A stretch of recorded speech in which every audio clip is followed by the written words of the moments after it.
Podium Podcast. Lo mejor está por escuchar. ¿Dónde están las personas asiáticas en los medios audiovisuales españoles? ¿Qué roles ocupan? ¿Qué papeles tienen? ¿Qué narrativas se construyen alrededor de sus identidades? ¿Quiénes se ocupan de dar voz a sus experiencias? ¿Qué películas o qué series cuentan con personas asiáticas en papeles protagonistas? ¿Y qué oportunidades tienen de ocupar los roles de guionistas, creadores o directores? Hoy hablamos de representación asiática. Corten, con Jesús Blanquiño y Jorge Gonzalo.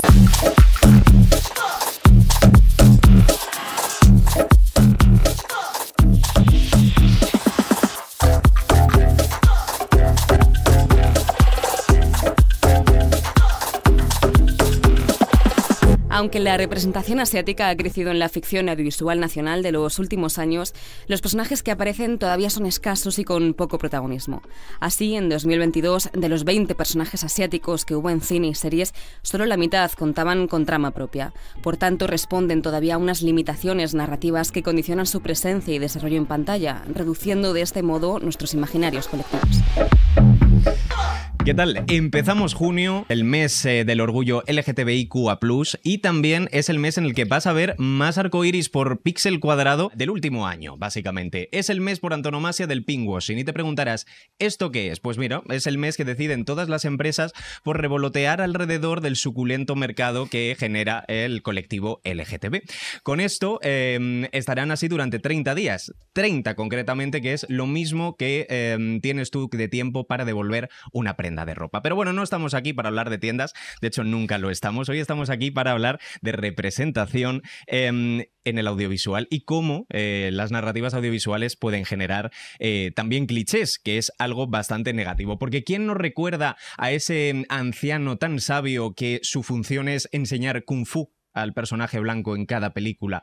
O a ese alumno asiático que, bueno, pues su única trama es hablar con sus compañeros cuando estos le visitan en el bazar o en su tienda familiar. También ese mafioso tan frío que antes de la pelea con el héroe solo tiene en mente hacer un monólogo antes de luchar con él. Bueno, bromas aparte, ¿dónde están las historias reales y diversas de la comunidad asiática en España? ¿Dónde están los protagonistas con sueños más allá de abrir un restaurante o de ser la estrella del kung fu? El audiovisual no ha sabido o no ha querido representar bien pues todos los temas que tratan de la comunidad asiática, y hoy vamos a ponerle un poquito de freno, un poquito de solución, y queremos hablar de estas narrativas. Y me acompaña el primer actor chino que ha sido nominado a los Goya en la historia de estos premios y que ha sido reconocido también con el premio de la Unión de Actores por su papel en Chinas. Julio Huchen, ¿qué tal? Bienvenido.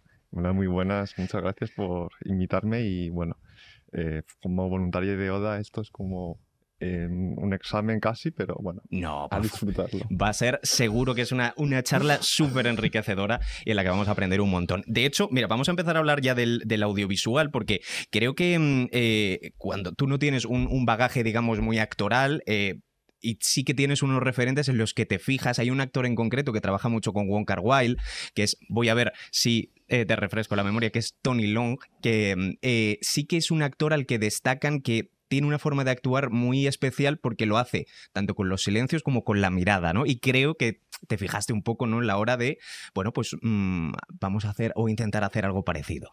Mira, aquí tengo uno de ellos que es Tony Leung y Leslie Cheung, o sea que vale. no sé si se verá en cámara, pero sí. Sí, ahí, ahí los podemos ver. Referentes, sí. Y esta es una película de Wong Kar-wai, efectivamente. Sí, me fijé mucho en Tony Leung, pero más que nada no como referente para interpretar, sino porque es simplemente un actor que me gusta, como muchos otros, ¿no? Y en ese momento, pues, a mí me gusta mucho Wong Kar-wai, igual que Leslie Cheung, que es el otro actor, que también murió en 2023, iba a decir, en 2003. Vale. Y también ha hecho muchas películas, Leslie Cheung, que son muy referentes a nivel de representación queer en Asia, y sigue teniendo fans, también cantaba, y para mí, pues eso, es muy importante haberlo visto en películas de Wong Kar-wai y en otras películas. Tú eres madrileño con familia china. Primero viviste los primeros años en Vallecas, luego en Usera. Sí. Creo que tus padres eran profesores de autoescuela, pero sobre todo para personas chinas por esa barrera del lenguaje, ¿no? Tú ¿En qué momento, qué relación has tenido tú con tu identidad durante esos primeros años de tu vida y qué relación tienes ahora? Pues yo creo que la relación que puedo tener con la identidad, más allá de lo típico que se dice, ¿no? De yo en mi infancia odiaba quién era o luego ya me concilié con esa faceta, que quiero decir, hemos pasado muchas personas por ahí, pero no quiero llevarlo por ahí porque ya es como una narrativa muy de antes me odiaba, ahora no, ¿no? Y sí que recuerdo mucho que en casa yo veía pues mucho material audiovisual, canciones, escuchaba canciones ya con mi familia, con lo que ponía mi padre, lo que ponía mi madre, y eso ya era parte de lo que me definía, ¿no? Porque luego en el colegio eran otras cosas y hablaba de otras cosas con los amigos en el colegio. Entonces eso también, junto a otros detalles como la comida, acaba definiéndote cómo creces y quién eres, que no, independientemente de si quieres en ese momento aceptarlo o no. Tú has estudiado lenguas modernas, de pequeño sí que estudiaste chino, no sé si en concreto chino mandarín, pero bueno, sí que los idiomas han formado parte de tu vida y de tu historia y son muy, muy importantes, y a la vez es que la lengua refleja también, ¿no?, quiénes somos. Corrígeme si me equivoco, pero he leído que con tu hermana sí que tienes unas conversaciones en las que hacéis un poco una mezcla, ¿no? Pues sí, hay una cosa que hacemos en la diáspora realmente, que es que no tenemos una lengua que sea como lengua materna, ¿no? Esto lo hablábamos también en el Museo de Antropología, sí, con Berna, con Emily, con Shiro, ¿no? Que el tema de la lengua, al final no nos quedamos con ninguna, pero no por un tema de elección, sino porque es lo que nos rodea y no sabemos hablar, no sabemos lo que es hablar bien, y a la vez pues es lo que nos define junto a otras personas. Yo creo que es bonito también con el hecho de que con mi hermana pues pueda hablar tantos idiomas en una frase y que sea lo más natural. ¿Qué poder tienen a la hora de usar ciertas palabras para definir a personajes en pantalla, o cómo condicionan nuestra visión, ¿no?, de algunos colectivos estas palabras que nos llegan a través del audiovisual? Ya en la fase de creación de historias ya se ve esa palabra y cómo vas a definir un personaje. Entonces, como intérprete, que también estoy en ese lugar, ¿no?, es muchas veces complicado si, por ejemplo, yo ya no hablo de proyectos en concreto, sino, por ejemplo, en la misma escuela, ¿no? Sí. Ayer justo lo hablaba con unas amigas. Yo no puedo elegir algunas separatas que hay en la asignatura, porque algunas separatas directamente hablan de personajes asiáticos de una forma racista. Vale. Entonces yo tengo menos capacidad de elección de decirle al profesor, voy a hacer esta escena, pero porque no puedo. No tendría sentido, ¿no?, elegir ciertas escenas. Y eso también pues es lo que ocurre con las historias, que ya hay un lenguaje, ¿no?, que define lo que va a ser los personajes, la atmósfera en la que se van a mover, y eso ya te condiciona de muchas formas. También quería decir una cosa, porque claro, me has presentado así. Eso de primero yo me lo tomaría con muchas pinzas. No es que si lo miras desde un prisma, pues a lo mejor sí que seré la primera persona tal, pero en el mismo año yo iba con otras personas también nominadas, dos compañeras que son Shinji y Yeju, ¿no?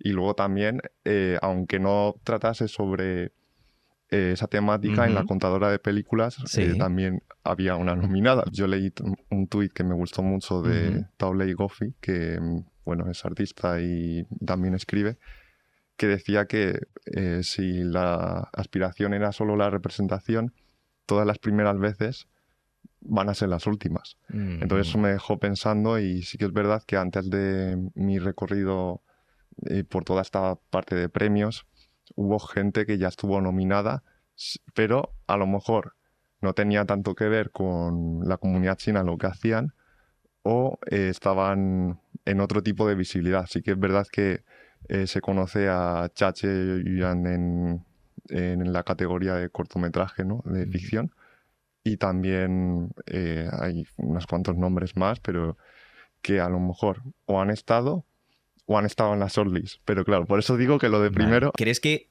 este año ha sido porque efectivamente alguien ha decidido vamos a empezar a dar voz a esta comunidad asiática para que pueda estar también delante de la pantalla y que debería estar detrás, por supuesto, y que ha sido falta de referentes y faltas de poder acceder a este mundo, digamos, de no solo de la interpretación, sino del audiovisual en todas sus partes hasta ahora? Pues sí, básicamente había un artículo que decía que era el Goya de la diversidad, porque también estaban Omar Banana y la Dani, ¿no? Y de repente, y también Brian Aitor, era como la categoría de revelación era la sorpresa de diversidad de la caja de sorpresas, ¿no? De este año, y ya está. Igual que los premios este año, por suerte, han sido como muy corales y muy diversos, vamos a ampliar, si te parece, esta mesa con Jorge Gonzalo, que nos va a explicar además con quién ha venido hoy para seguir hablando de este tema. Bueno, hola Jesús, muchas gracias, como siempre, y hola Julio, que nos encanta verte por aquí porque nos está apoyando muchísimo en Oda en muchos sentidos, así que me encanta que esté aquí. ¿Con quién vengo hoy? A ver, sorpréndeme. Hoy vengo con Berna Wang, que es poeta, escritora, traductora. Su vida profesional ha estado orientada en la especialización en traducción en derechos humanos y profesora del máster de narrativa de la Escuela de Escritores. Trabaja en Amnistía Internacional desde 1984 y tengo que añadir que es una grandísima creadora de imágenes a través de sus poemas y a través de su escritura. Y bueno, Gracias. hola, ¿cómo estás, Berna? Pues muy bien, gracias por invitarme a participar en esta mesa. ¿Cómo no? ¿Cómo no? Y por otro lado, traigo a Ouyang Xu, que es actriz de doblaje también y co-creadora del podcast Generación Banana. Gen B, como dicen a veces. Amigos, sí. Es que me daba un poco de vergüenza. Generación Banana a veces me sonaba tal, pero bueno. Y Bueno, nada. ¿cómo estás? ¿Qué tal? ¿Cómo estás? Yo muy bien. Aquí, encantada de estar con vosotros y a ver qué decimos. Julio, te vamos a... No, es broma. Menuda mesa, qué buena representación. Muy buena mesa. Bueno, antes de continuar, voy a ampliar un poco los datos que habéis dicho al principio desde un punto de vista de racialización y de personajes racializados. Por un lado, al principio se ha dicho que crecían el número de personajes racializados en el último informe. Es verdad que esto es así, pero la representación asiática, por ejemplo, no crece, porcentualmente no crece. Y esto realmente, el crecimiento se basa en que hay muchos más personajes latines, pero en la representación asiática es verdad que se ha mantenido. Esto es del informe del año pasado, el que ya sacamos hace casi un año, en el que vamos a sacar ahora, este mes, a final de mes, como decía, del orgullo. Haznos un poco Voy a hacer spoiler. un pequeño spoiler. Realmente hay una cosa bastante terrible, que es que en películas casi el 100% de los personajes asiáticos están en solo 3 películas. Wow. ¿Vale? En Chinas, La Piedad y Mi soledad tiene alas. Con lo cual tenemos un espacio de mejora brutal en cuanto a representación, no solo de la racialización, sino también la racialización asiática. Entonces, la primera pregunta que nos tenemos que hacer es que si entendemos el audiovisual como una herramienta de cambio social y que ayuda a romper los estereotipos, es que nos tenemos que preguntar si estamos cumpliendo con esta función, sobre todo en cuanto a la representación asiática, ahora mismo en España. Entonces, relacionado con todo esto, ¿recordáis el primer personaje que visteis en el audiovisual asiático?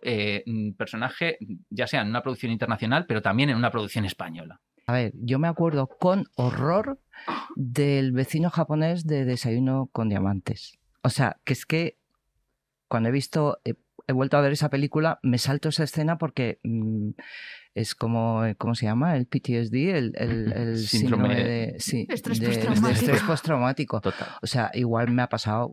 Y representación así en española, en audiovisual. Vi un tráiler de Perdiendo el Este, pero me dio tal dolor de estómago que no lo terminé de ver. Bueno, es que en ese año casi toda la representación asiática era porque esa película viajaba, no me acuerdo, creo que era a China. A Hong Kong, creo. A Hong Kong. Creo, no lo sé. O sea, sí, no me acuerdo. Bueno, pero me puse tan... Es que me afecta físicamente. O sea, quiero decir que no es broma lo de dolor de estómago, sino que es que realmente me da dolor de estómago ver esa mierda de representación, ¿sabes? Estereotipada, etcétera. Aunque los actores sean buenísimos, me es igual. A ver, yo veo muchos dibujos, ¿vale? Entonces, mi referente de representación en las Winx, Musa, y luego me dio una rabia tremenda que pusieran a Musa blanca luego en el live action. Tendría que haber sido yo.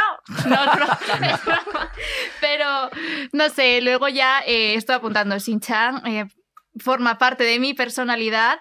Y además en España hay como mucha cultura de anime, sorprendentemente, para niños, y no es algo común en otros países. Yo creo que a lo mejor fue porque cada cadena autonómica tenía siempre su espacio bastante amplio, además, de dibujos animados, y creo que o sea, aunque se compraran para uno, al final la Forta es como que lo reproducía para toda España y lo adaptaba incluso al lenguaje que se hablara. O sea, en Cataluña hablaban en catalán, en Galicia hablaba Doraemon, sonaba en gallego y tal, y entonces creo que es un poco por esa compra masiva, digamos, de dibujos animados, que es con lo que hemos crecido aquí, ¿no? Dragon Ball. Fue como... sí, Bola del Drag. Bola del Drag. En Valencia. Claro.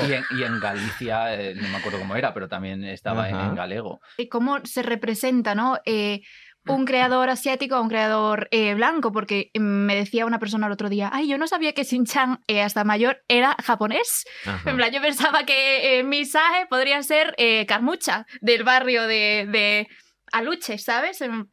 Y eso. Y luego cuando te vas, por ejemplo, al museo y tal, y ves como figuras, esculturas y tal, te das cuenta de que no están representados como muy exotizados, y eso me parece curioso. Sí, o reorientalizados. Y escuchándoos a vosotros diciendo que solo hay, en plan, 3 películas con personajes asiáticos, yo, igual también te pasa a ti, Julio, que lo que siento es como que a pesar de que haya, como imagínate, 3 personas asiáticas trabajando ahora mismo, digo, uy, ya se cubrió la cuota, ya no hay más espacio, ¿sabes? Solo puede trabajar esta persona. ¿Sabéis eso de que hay padres que ponen dibujos a sus niñas así como para que se distraigan? Pues a mí me ponían directamente una película que hablaba de la violencia policial en Taiwán, del desarraigo familiar y de la pérdida de la lengua. Entonces era como lo veíamos y encima moría el perro del protagonista en esa película. Encima. Y yo estaba viéndolo con mi hermana y nos poníamos a llorar ahí y era un trauma total, pero esa película nos impactó mucho. Y luego era yo quien me forzaba a ver los dibujos porque Por favor. Y veía mucho anime y ahí estaban también muchos referentes que están en las películas animadas también al final. Kung Fu Panda salió en 2008, era una obsesión mía también particular y en España pues es difícil pensar en algo así de referencia. Pero la primera vez que tuve más memoria de lo que me decían también en el colegio era pues humor amarillo, que era algo que ponían en la televisión. Me lo decían en el colegio todo el rato bueno, no voy a decir aquí la palabra, pues ya sabéis cuál es, pero me decían, tú eres el... Vale. Que por cierto, Berna, además de estar escuchándonos, que sepáis que nos podéis ver, porque Berna ha traído una camiseta fantástica. Enseñala a la cámara, por favor, ideal. A ver, ahí se ve. Mira, ¿se ve? Ahí. Espera, que está el micro. No soy tu chinita. Es un homenaje a Baldwin, claramente, y también al colectivo gitano que están representando ahora el de No soy tu gitana. En cuanto a representación, tengo que preguntar una cosa, porque en tu podcast, un día que llevaste a Berna y la entrevistaste, dijiste una cosa que a mí me dejaste un poco loco en cuanto a representación, precisamente, y es que si te hubieran dado un papel en Disney Channel, hubieras acabado con la Guerra Fría. Entonces yo creo que esto es algo que hay que desarrollar en cuanto a representación. A ver, está complicado, porque yo a veces también pienso que hay una capa importante en esto de las jerarquías étnicas, ¿no? De nosotros la minoría modélica, los blancos en el apogeo, luego, ¿sabes? Como en la pirámide. Pero que también la parte de representación, cómo se representa la comunidad asiática, yo creo que también viene un poco de propaganda, ¿no? En torno a nuestros cuerpos. ¿No? No sé, a ver, yo le decía más de broma que si yo hubiera tenido una serie de pequeñita en Disney Channel, hubiera creado una imagen de marca de China de este fenómeno. Estabais hablando antes, lo habéis dejado así caer, precisamente la reinterpretación o la interpretación, ¿no?, de los cuerpos o de cómo se ve a los personajes asiáticos, y quería traer un término, ¿no?, de Anna Lin Chen, que habla del ornamentalismo en tanto en cuanto a las mujeres asiáticas se definen o las definen en el audiovisual sobre todo, y se refuerza esa imagen como si fueran un jarrón, o sea, un objeto ornamental para enseñar la porcelana, y a los hombres se les retrata como máquinas de producción, ¿no?, o de trabajo, como incansables. O sea, tienen como esas dos partes, ¿no?, de representación. No sé si esta brecha también de género, claro, evidentemente es muy importante, porque ya no es solo que se sustente sobre clichés la representación que vemos, sino que además a ese cliché hay una brecha de género muy importante. Sí que es verdad que hay también mucha demanda por parte pues de intérpretes o de creadores pues yo también me quiero ver no simplemente en lo mismo de siempre, sino yo qué sé, de camarero o trabajando en una tienda, que eso también tiene pues una narrativa de clase, ¿no?, que es importante. Y yo me quiero ver más de abogado o de policía, que a veces lo he escuchado y tal. Y yo creo que tampoco hay que entrar en un realismo porque al final en la ficción te puede plantear otras posibilidades que no son mayor estatus en cuanto a clase social, sino unas historias bien contadas, que eso puede ir también, no sé, he visto ciencia ficción y fantasía con representación que no iba tanto de la comunidad y era muy buena. Ni funciona, claro, sí.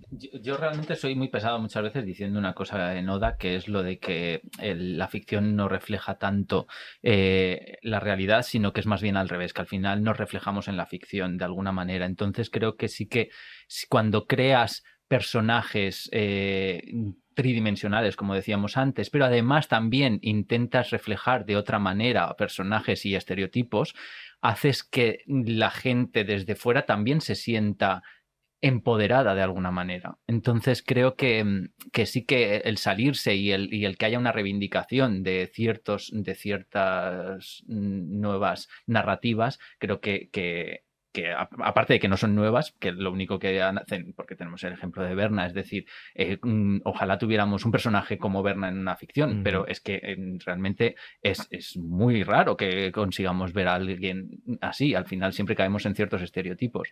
Entonces creo que es importante al final reivindicar también que haya nuevas narrativas, pero bueno. Hay una asociación que se llama Liwai, que ha participado en muchísimas iniciativas en favor de la comunidad china, y una de ellas es el Techo de Bambú, que es una serie de fotos de mujeres chinas no estereotipadas. Ahí sí que es algo.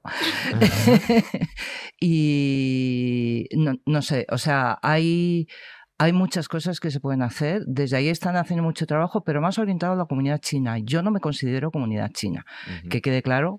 Y no es porque me haya sacado Arantxa y tal, que dijo que contaba con ¿cómo se llama? Con la aprobación de la comunidad china y de los mayores chinos, y perdona. A mí eso me dolió, a pesar de que no era comunidad, pero bueno, ¿quién es ella para decir tal? Pero no me considero más miembro de la diáspora china, es decir, y ahí hay una variedad y una heterogeneidad brutal, y entonces no sé, o sea, vuelvo un poco a lo que estábamos comentando antes, que hay me llama la atención que vosotros estéis hablando de dibujos animados, porque yo las dos películas que más recuerdo, no soy mucho de cine, nada más no estoy en la profesión, como representación, que a mí me representan, una es Maléfica como mujer traicionada, como mujer sojuzgada, como mujer desempoderada que luego recupera su poder, que es la vuelta a la Bella Durmiente. Me encantó, se la he regalado a gente, le he recomendado un montón. Y la otra es Mowgli, que yo sé que es horrible por los animales de peluche, esos gigantescos y tal, que van cantando, la de Netflix, porque salió al mismo tiempo otra versión de Libro de la Selva en Disney, en la que de repente la he visto varias veces también porque me representa, porque es una persona que pertenece a dos mundos y no pertenece a esos dos mundos al mismo tiempo. Aparte de la escena en que se carga al cabrón blanco.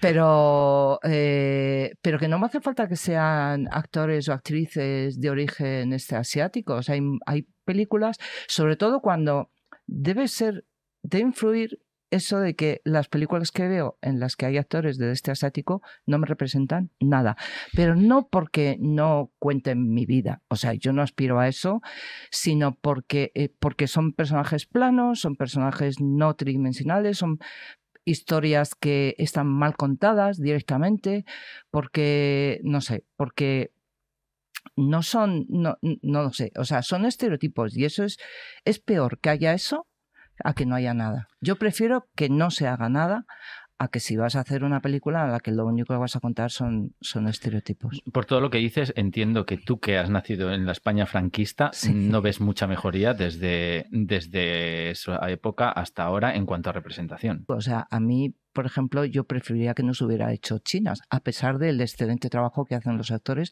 sobre todo las actrices.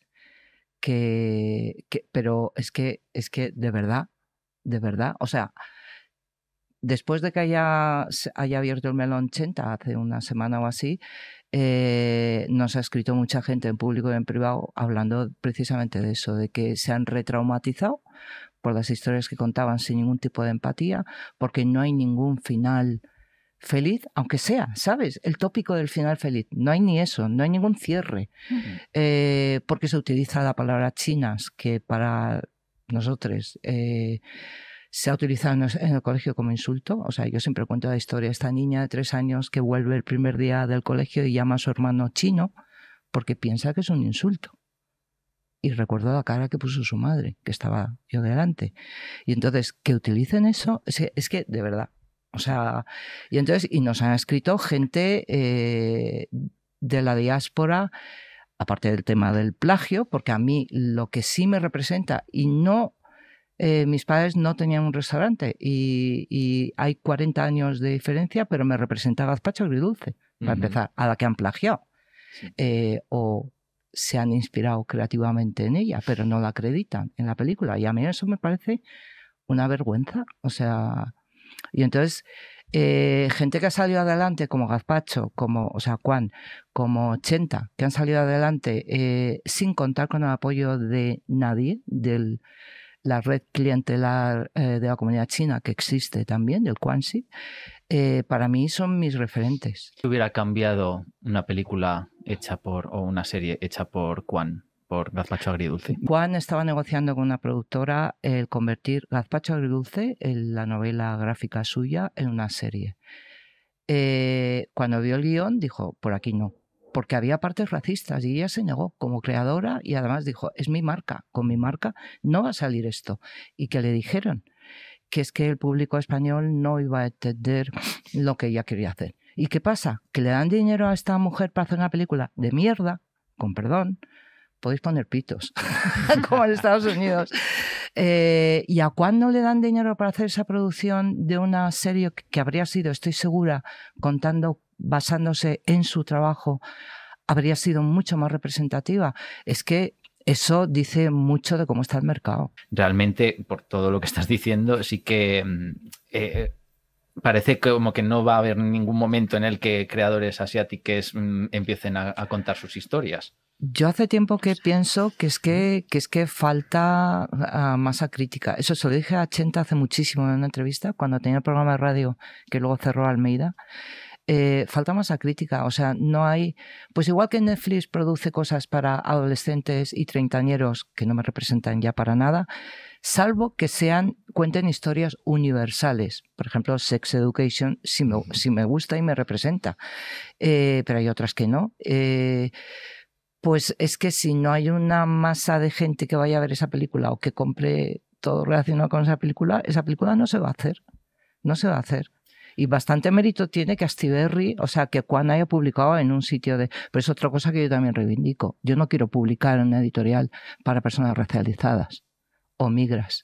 No porque tenga nada de malo, sino porque yo aspiro a llegar a todos los públicos. Yo quería decir que también que tenemos que dejar de subestimar al público, ¿sabes? En plan, y cuidar un poco la cultura y lo que se produce. Rollo, que porque das por hecho que al público le gusta la mierda, o sea, lo consumen porque es lo que hay, ¿sabes? Exacto. O sea, no me refiero a eso, pero... que es una lástima. En plan, porque luego luego salen proyectos que son diferentes y gustan, ¿sabes? Y entonces... Quizás el que no lo entiende es la productora, ¿no? Ese tipo de proyectos salen efectivamente bajo la autoproducción normalmente, claro, porque nadie ha querido apostar por un proyecto que se sale, digamos, de ese cliché o de esa norma, porque alguien ha decidido que efectivamente no se va a consumir, que nadie es futurólogo, o al menos no de esa manera, sino que bien le iría a esa persona, no estaría trabajando tampoco de eso, ¿no? Es que claro. tenemos la Sociedad de la Nieve, por ejemplo, ahora, que nadie le quería dar financiación porque no se iba a consumir una producción en español, tal. Tenemos también a Billie Eilish, que le decían que su... Bueno, estoy poniendo ejemplos muy blancos, pero bueno, esos son mis referentes. Pero eso, que le decían, no tienes ningún single aquí que vaya a triunfar, y luego estuvo ganando Grammys. Es como...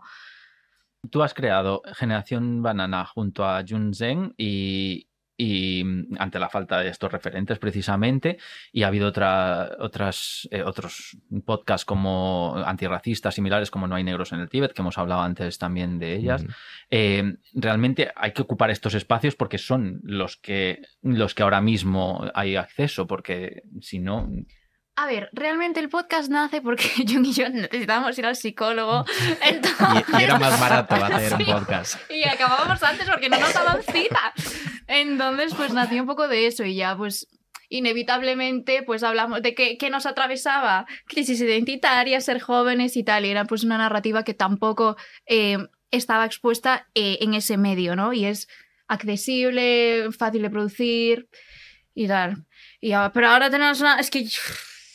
Yo no sé si quiero seguir haciendo ese podcast, no, pero porque desgasta mucho el activismo. Tampoco es que haga activismo, pero estar todo el rato exponiendo tus movidas personales, tener que volver a pasar por procesos traumáticos que no sabemos... Además, antes yo lo hacía para mis amigos, pero ahora igual lo va a escuchar más, en plan, lo está empezando a escuchar un poquito más de gente y no sé si... ¿Sabes? Pero sí que es cierto que en esto que dice, no sé si os veis también representadas los demás, claro, cuando quieres hacer algo diferente, que simplemente que hable de ti, o sea, tienes que hacer activismo, pero más bien tienes que hacer una labor casi de enseñar, que eso es, yo creo, lo cansado, ¿no? De estar haciendo constantemente, enseñando a la gente y haciendo un poco esa tutorización, cuando es como, a ver, pero si es que yo, o sea, con existir es suficiente, o sea, me refiero, es como, ¿por qué tengo que estar explicándote por qué mis motivos? Eso me lo decía a mí psicólogo una vez, que simplemente estar en un sitio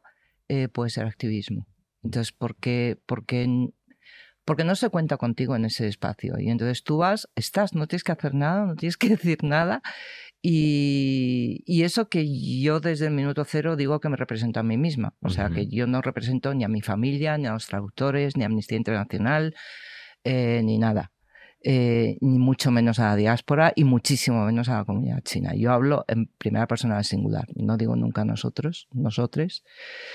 Pero sí, o sea, hay que estar, y entonces, no sé, hay que empezar por ahí. Hay que estar, ocupar espacios que son nuestros, además. Vamos a jugar a un juego. Bueno, es una sección que tenemos en cada programa que se llama Ni cuota ni cuote. Entonces ahora Jorge os va a leer 2 frases, ¿vale? Son parejas de frases y tenéis que decidir si son actuales o no lo son. Porque llegan a confusión, porque efectivamente hay una delgada línea entre el avance y el retroceso. Yo creo que aquí tendríamos que hacer ya un parental advisory porque digo tantas barbaridades o sea, doy voz a tantas barbaridades en esta sección que ya a veces me siento un poco mal, pero creo que es importante darse cuenta de cómo es el mundo en el que vivimos. El bebé no abría los ojos pasadas las semanas del nacimiento, así que lo llevaron al médico, que empieza a darle vueltas y les hace una preguntita. ¿Sois los 2 de aquí de Sevilla? Sí, los 2. Mi mujer lleva cerca de 12 años trabajando en un restaurante chino. pues entonces el que tienes que abrir los ojos eres tú. Y la otra, lo que más me cuesta es lo guarros que son respecto a nuestros estándares occidentales en algunas cosas. Aquí vas por la calle y no os exagero que cada 5 minutos oyes a alguien escupir.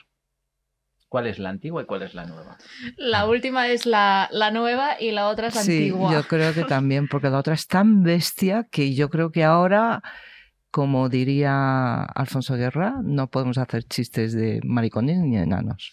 Además, ¿Tú qué quieres, Julio? el vocabulario como... ahora vas por la calle y ves lo guarros que son, me suena más actual, bueno, a lo mejor. A ver. Pero... A ver, habéis acertado, pero cuando decís que es antigua, no es tan antigua. Eso estaba mirando. A mí me suena a un libro que me mandaron leer en el instituto, que no sé qué decía, era de una niña adoptada que era china y decía cosas de los ojos y no sé cuánto. No, es más, no estabas en el instituto, ya está. La primera es una frase de Joaquín, el del Betis, en El Hormiguero, en 2016. Todos referentes. Todos referentes, exacto. Y la otra, tranquilamente. la actual es la influencer Julia G. Art, española, que lleva un mes viviendo en China. Entonces no es antigua la de 2016. Pues yo en es un 2016 poco más estaba en el antigua. instituto. A ver, depende de cuántos años tenga, Claro, es muy antigua. Para mí no lo es. Yo creo que para Ouyang dirá, sí, yo no, En mi época de no lo listing. recuerdo pero mucho claro, esa época. Es que estamos hablando, antigua, efectivamente, 2016 es antes de ayer, básicamente, pero estamos hablando de un programa en prime time diario, Claro, en que el es que así. efectivamente es así. Hoy, porque bueno, pues tenemos esta simpático chiste que decidió este señor hacer ahí en ese prime time, que le parecería pues muy ¿Quién es el divertido. Joaquín ese? Joaquín es uno que No sale ahora importa mucho. quién es. Sí, sale mucho en la tele ahora. Que haga un vídeo explicando él quién es. A ver si nos explica también por qué está él en esos espacios. Y lo segundo, pues esta mamarracha que está ahí viviendo en China un mes y ya, pues. Pero ¿sabes qué pasa? O sea, Manuela Carmen hace unos años también dijo algo, que la culpa de la sociedad de Madrid era por culpa de los chinos, pero porque habían subido como el precio de los aranceles del cartón o algo así. Y yo, ¿qué culpa tengo de que seáis unos guarros? No sé. Y de que recorte, en plan, de que estén todo el día en huelga los Claro, los señores del servicio de limpieza de las calles, sí, Efectivamente. claro, por supuesto que sí. En fin, vamos con la siguiente. La siguiente. Es su carácter. Se piensan que les van a robar o hacer algo malo, advierte un transportista mientras descarga la mercancía en un todo a 100 con el rótulo adornado por un dragón. Y la segunda. No tengo nada en contra de los chinos, tan admirables en algunas cosas como su laboriosidad, pues sé distinguir entre un pueblo y su gobierno. Fíjate. Este señor seguro que tiene un vecino chino o algo así. Él no Esa es la antigua. ¿La segunda es la antigua? Yo creo que es la primera. Toda 100 es de los años 90. Qué Ya largo. no se llaman toda 100. ¿El qué? El texto es larguísimo. Es muy largo. No te deja respirar mientras lo lees. Sí. Es un fragmento de un reportaje, por eso es tan largo. Y el otro Bueno, a ver, podría ser- ¿quién gana? ¿Quién tiene razón? ¿O queréis? Realmente habéis ganado los dos porque hemos hecho trampa. Realmente son las dos actuales, pero creíamos interesante sacar el tema que no se ve, pero es de lo que pasó con el coronavirus. Porque realmente hay análisis que dicen que el 57% de los españoles tenían una buena opinión sobre China en el 2002, pero por el contrario, según un estudio del Pew Research Center, un 63% de los españoles manifestaron desagrado hacia el país después de la pandemia. La primera es de un reportaje del ABC titulado El coronavirus visto desde Usera, el Chinatown de Madrid, y el segundo es una frase del periodista Javier Carrasco en la columna de opinión China es culpable, publicada en Valencia Plaza en plena pandemia de COVID. Es decir, que al final son las dos actuales. Tenéis razón, fui el paciente cero, lo siento. En fin. Bueno, y terminamos con una última. A ver. Esta la vais a reconocer porque la habréis sufrido seguro. Chinita, chinita, ven aquí. ¿Qué mierda es esta? Esto es para tocar el tambor, refiriéndose a los palillos. Y la segunda... Vuelvo con la fuerza del kung fu, la firmeza de la gran muralla, las ganas de jugar de un oso panda y con más energía que un tazón de ginseng. ¡Qué horror! ¿Esa es nueva? No conozco ninguna de las dos, pero ¿No? me parecen Pues... nuevas las dos. Sí, la primera me parece como... A ver, es que tampoco creo que vaya a ser nada muy antiguo, porque tampoco... Uy, perdón. No creo que nada va a ser muy antiguo porque no se recogen... ¿Sabes? Como que no hay una cartografía de la comunidad... China en España como muy histórica, ¿sabes? Hay una, te diré, que no habías nacido. Sí, eso sí. Así que no es muy antigua, Claro. pero... Ya, pero para ella sí. A ver, ¿Cuál creéis que es la que no habías nacido? la de los palillos, chinita, ven aquí. Yo creo ¿Estamos que de sí, acuerdo? son antiguas, sí. Sí. Yo La creo primera que- ¿Quién es, Julio? fue dónde como es? muy icónica porque era de la frase de Torrente, en Torrente el Ay, brazo tonto Dios. de la ley. Claro, es que Ay, yo no Dios. la he visto. Claro, pues, Tampoco. Ni pensaba verla. Es en Twitter cuando estás, o X o como se llame ahora, estás haciendo scroll y de repente ves el meme este de desver. En plan, ¿no se puede desver algo? Pues, sí. pues vosotras no lo tenéis que Sí, utilizar. por no favor. tenéis que pulsar. ¿Tú, Julio, lo has visto? El meme. No, el meme no. la Torrente. la peli. Ah, no. Pues no, entonces no, tampoco quiero lo verla tienes que tampoco. utilizar. Es una frase de esa película. Y la segunda es una frase de Jorge Javier Vázquez hace Buah, menos de un buah. año en una de las promos del programa Cuentos Cuentos Chinos. Chinos. Leo cuentos chinos. Con lo cual vemos que tampoco hemos evolucionado en Para nada. 25 años. Es que es muy simbólico que venga de una persona como Javier, Jorge Sí, Javier, en totalmente. plan, que es como, ¿sabes? Que hizo a la hermana mi abuela woke, que ahora dice que sí, que los guys, que muy bien, ¿sabes? En plan, Pues, Y pues que de venga repente, de- mira. Es que era todo, no se salvaba nada. No, no, O sea, por eso, eran por los eso. juegos de Es que era palabra muy difícil no cutres. verlo, es a lo que me Sí, refiero. Es que era muy sí. difícil no ver que ahí había problemas por todos los lados. Entonces, que no hubiera ni una persona que alertara sobre algo de todo lo que había, es que me parecía bastante sorprendente. es que a mí me da rabia también como que sobre nosotros, pues, por lo menos yo siento como responsabilidad a veces de hacer las cosas bien, ¿no? En plan de, ay, no vaya a ser que esté generando una mala imagen de son los chinos, ¿sabes? Y que por mi culpa sufran no sé cuánto. Y luego, estas personas que tienen plataformas más... Masivas. sí, no sean responsables.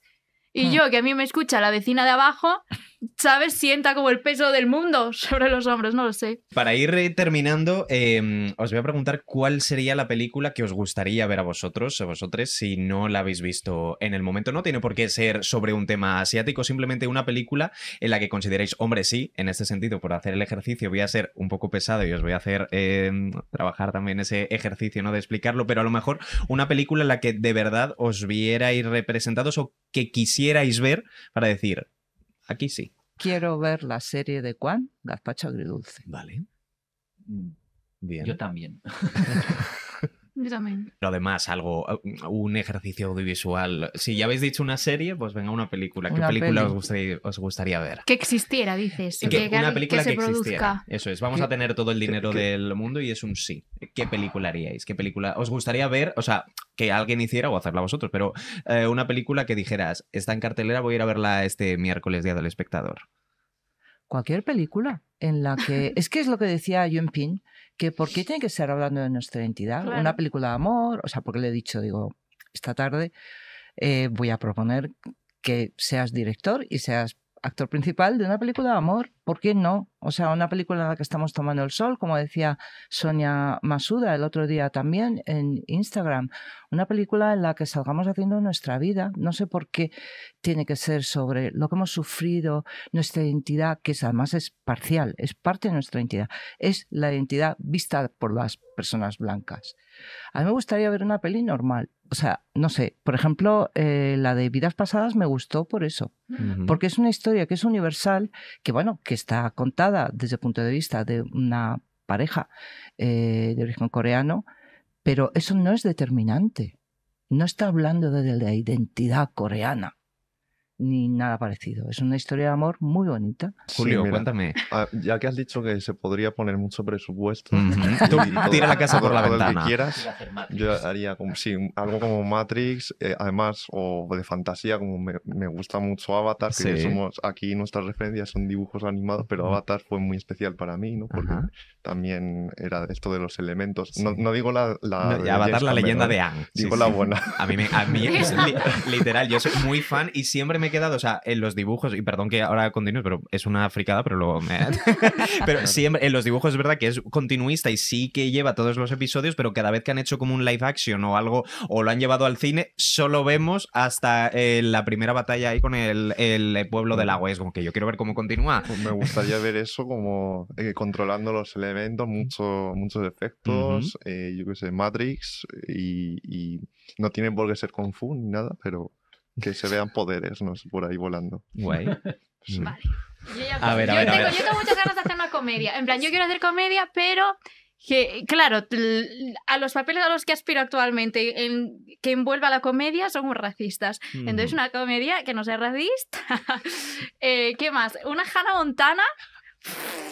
Dilo. Te veo. Hannah Montana o Magos de Waverly Place, algo así. En plan, me gustaría un poco ser Alex Russo. O en plan, Ollana murciana, ¿sabes? Algo así. Me encanta. Pues con todos estos referentes y estas posibles películas, bueno, quien sea director o productor y tenga dinerito, pues que pueda hacer también una peli que, por favor, en todo el proceso, no solo delante, también detrás, pues aparezca gente de la que va a hablar, que eso creo que es importante también, ¿no? A la hora de hacer cualquier tipo de producto. Bueno, en cualquier caso, muchísimas gracias por habernos acompañado, Julio Huchen, Jorge Gonzalo, por supuesto, Bernaguán y Ouyanzú. Muchísimas gracias. Volvemos el próximo mes, en julio, hablando de otro tema y a ver con qué nos sorprendemos. Ese tema todavía no lo tenemos definido, ¿verdad, Jorge? Lo tenemos medio definido, pero todavía no... Pero no lo vamos a contar. En cualquier caso, este mes, ¿no? A finales tenéis el próximo informe ODA que vais a poder descargarlo. Eso, ¿no? Es. Ya no sé cuándo es la presentación exactamente, pero creo que es a principios de julio. De hecho, creo que justo va a coincidir cuando saquemos el siguiente. Mira, pues entonces os esperáis un poquito y como siempre nos podéis escuchar en todas las plataformas de audio, también en Podium Podcast y vernos en YouTube y en nuestro canal de Spotify. Volvemos a seguir descodificando la ficción aquí en Corten.